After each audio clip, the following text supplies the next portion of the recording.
I am Vijay and I welcome you all to the very first episode of Minds Unfolded. This is the Minds Unfolded podcast where we unreveal the mysteries of the mind and explore the vast landscape of mental health. I hope you are as excited as I am because now it's time to introduce our guest today, who is more than just an expert. Allow me to introduce Dhruvika Jhala. She is a psychologist, a clinical hypnotherapist, and also a co founder member of SafeNest. SafeNest is a venture that has been working for 3 years to create a safe space for individuals to express their thoughts, emotions, and spread awareness regarding importance of mental health. Yes. Thank you so much, Vijay. I'm delighted to be here and share this meaningful conversation with you and your listeners. There are numerous myths and misconceptions surrounding mental health and therapy. Could you address some of these myths? They might notice major changes in their sex drive, in their eating habits, in their sleeping patterns. They might have extreme mood changes. They might indulge more in substances like alcohol or drugs. What advice would you give to someone who is starting therapy? So, how they can overcome that initial barrier and they can reach out to a professional? So, a lot of people experience hesitation. Stress not only affects our mental state but also our physical well being. Could you explain how stress affects our body and mind? So, to answer your question, stress sort of puts a person into a fight and flight situation. Have psychosomatic illnesses come up, that is, migraines or cardiovascular diseases like heart attacks or maybe a stroke. So, all of these issues also come up due to prolonged stress. So, what small actionable steps can individual incorporate in their daily lives so that they can manage stress effectively? In terms of stress, there are a lot of different grounding methods that exist. Like the most common one that we use in therapy is 5 4 3 2 1. It's 5 things that you can see around you, 4 things that you can hear. Now that we have set up the stage, let's begin. I'm eager to explore some important topics related to mental health with you today. So, before we dive deep into the depth of our conversation, I believe it's essential to clarify what mental health truly signifies. In today's world, where the term is often used but its sense can sometimes be lost in the buzz, I think it's crucial for our listeners to understand the core meaning. So, Dhruvika, how do you define mental health? So, mental health by definition is a state of mental well being that enables people to cope with the stressors of life and sort of learn new abilities, learn well, work well, and to be able to contribute to the community. It sort of encompasses the emotional, behavioral, and cognitive aspects of a person. And all of these different aspects joined together help the person navigate through life. So that's how you can define mental health. That's really a great perspective. Mental health indeed encompasses a wide range of factors. Now, many people might not be aware when their mental health is not at its best. What are the some signs that someone should be aware of indicating that their mental health might be in jeopardy? Why is it important to understand the mental health issue as soon as they are identified? So, every individual shows a different set of signs and symptoms. But on a general scale, they can look like people going through difficulty when they're dealing with their daily stressors of life, or people having reduced ability to concentrate, to understand what is happening around them, to be able to relate to situations and to people. People might experience excessive worries or fears or extreme feelings of guilt and shame. They might notice major changes in their sex drive, in their eating habits, in their sleeping patterns. They might have extreme mood changes. They might have excessive anger, hostility, or violence. They may withdraw from all of these different activities that they used to love before. They might withdraw from communication with their friends or family. They might indulge more in substances like alcohol or drugs. A lot of times, a lot of physical problems also come up, like stomach pain, headaches, or any sort of unexplained aches or pains. And of course, people have suicidal thoughts as well during difficult times. So those would be the signs and symptoms. So they vary for every single person, but you might be like able to notice a couple of them in you. So they can be like maybe very minor, or they can be very severe as well, but we cannot define it in a term that they can be very specific kind of any kind of, you know. Right, right. It's absolutely a spectrum. Like people might have very minor or very mild symptoms, like couple of symptoms, and very high or very major a couple of symptoms. So it might vary on a spectrum, of course. And sometimes people do not have a couple of signs, but they might have overly existent a lot of other signs. So it depends entirely on an individual. Okay. Another topic that often come as is therapy. There are numerous myths and misconceptions surrounding mental health and therapy. Could you address some of these myths? Okay, so uh, there are a lot of myths and misconceptions that are existent for therapy and mental health. So, like people believe that mental health issues are not as prevalent in our country, in India, compared to the other Western countries, but that's not true. In 2001, NCRB released some stats related to how many people committed suicide here. So the stats were 1.64 lakh people in 2001.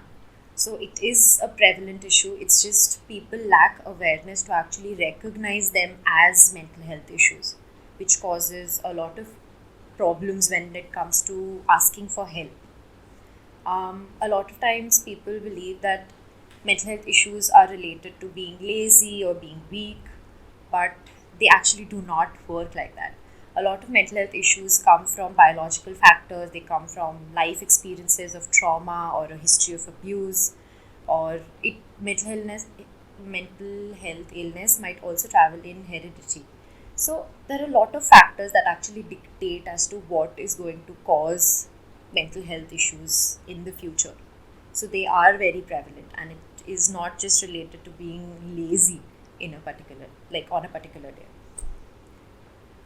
Related to therapy, there are misconceptions like people who are weak go for therapy because they cannot handle their own stuff.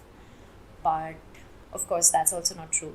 Asking for help is one of the most courageous acts that a person can do, and asking for help also sort of opens up a lot of possibilities for you, because every single person, they would have a different set of suggestions or advices, of course, but you can always go through all of them and then decide what exactly works for you. So it's of course not just being weak or something like that. For therapy, a lot of people also believe that if you get into therapy, it's going to go on for a very long time.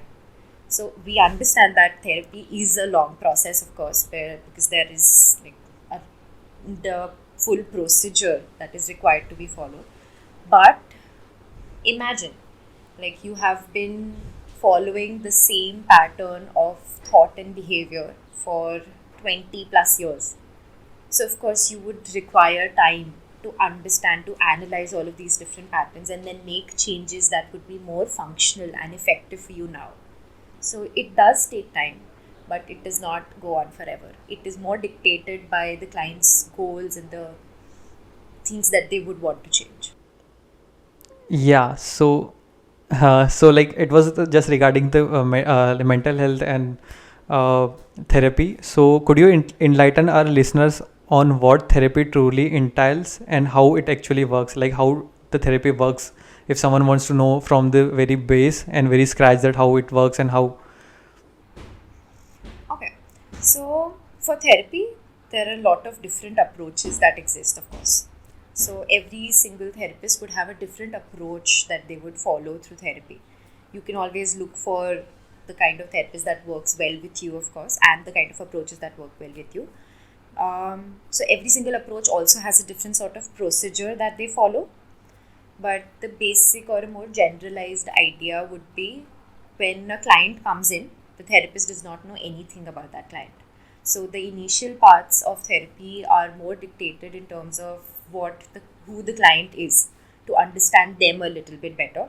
like their strengths, their weaknesses, their likes and dislikes. Then, in a more detailed way, we go to family background, then we go to educational background. In all, what kind of personality traits do they have? We sometimes use assessments as well. And then, when we have some idea about where the client is coming from, we sort of move to the problem that they want to address in therapy. So, related to that, we could ask like what is the kind of insight that they have regarding the problems that they're going through, or what are the goals that they've set for themselves, and why do they think the things that are happening in their life are taking place? What are the factors surrounding their problems? What have they tried till now as to make things better for themselves? So a lot of times people try to cope with things their own way. So what are the things that they have tried already that have worked, that haven't worked? So all of these details are something that are taken. And then when the client and the therapist, they have a more detailed understanding as to what are the things that are happening, then they move to what are the other things that they can do. So a bit more solution focused, that is how can you cope with things a little bit better, so that the distress that you're experiencing, that is lowered down a little bit. So that's like a general procedure of how therapy goes. So now addressing therapy, there might be individuals who are hesitant about seeking professional help. What advice would you give to someone who is starting therapy? So how they can overcome that initial barrier and they can reach out to a professional? Okay.